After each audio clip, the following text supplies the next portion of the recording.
Hey, I'm Mickey Guyton, and this is my story. And I'm proud to be black like me. Trying to release music has been one of the most difficult things, being in my shoes and as a Black woman. There's so many times that I would send a song to my label and they would tell me, you've got to make sure your song sounds really country because people are going to think you're disingenuous. And meanwhile, I was listening to all of these white men release these songs with trap beats in their songs, with R&B melodies in their songs, with R&B cadence in their songs, and I was just held to a different standard. I've opened up for major artists on major tours where I was singing in front of the Confederate flag. I've been called the N-word after a show as I was signing autographs in a line full of people and nobody stood up for me. I was there by myself and dealing with that. Well, I've still been tokenized at certain times where people didn't even realize they were being racist. So it's an ongoing thing that people don't understand, but therefore has made me want to fight that much harder so that other women, other Black women don't have to go through that. We could use a little more heaven down here. My faith has kept me sane because it has been hard, especially in my genre where I was looking at the world falling apart before me and witnessing racism. And I could go on Instagram. All of my country music peers were living their lives like everything was great. That was really, really hard for me to watch and to see. Just streaming my songs, posting, tagging, spreading the word. That's how you can help me. Because a lot of Black people don't know about me because why would they if they don't see themselves in a genre?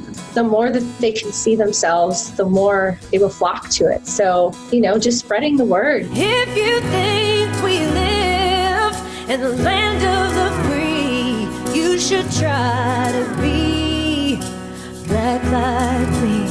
I think education is a huge part of it. A lot of Black people don't realize that country music came from Black people. Banjo came from Black people. Some of the very first country artists studied under Black people. The industry is now awake to that. The ACMs, they have this thing called the Diversity Task Force, which I'm a part of. And there are people in there, white people in there, that are relentlessly fighting and working and doing the work and learning how to diversify their awards and opening other doors for other people of color. And I've witnessed it. And I've tried.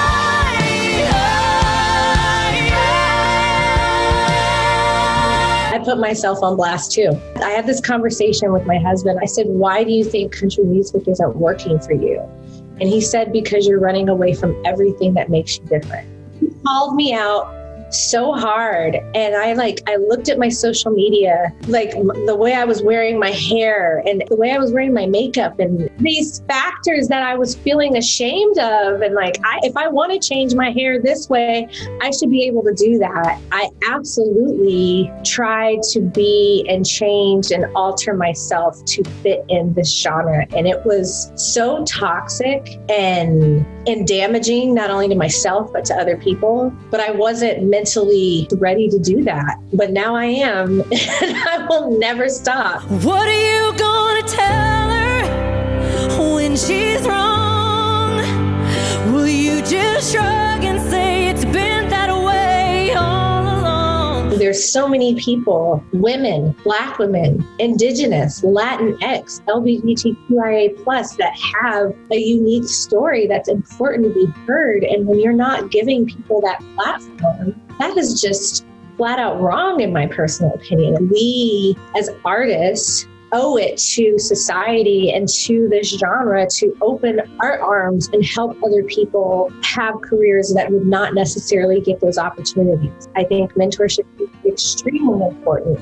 And watching a woman like Stacey Abrams single-handedly turn around an election it made me like look at myself and be like, okay, well, what can I do and within my genre to bring equality and open these doors for other women, other Black women, other women of color? Like the only reason why I pursued a career in country music was because I saw a Black woman in the genre named Reese Palmer who came before me, because there's a little 7-year-old little girl out there that looks like me, that has these dreams. And when she doesn't see herself, she doesn't get to pursue them. And she doesn't get to live a life that could have been destined for her when we don't open those doors and represent for her. I want my legacy to be that I'm a door opener for other women, for other Black women, for other women of color. I want to be a door opener more than anything else.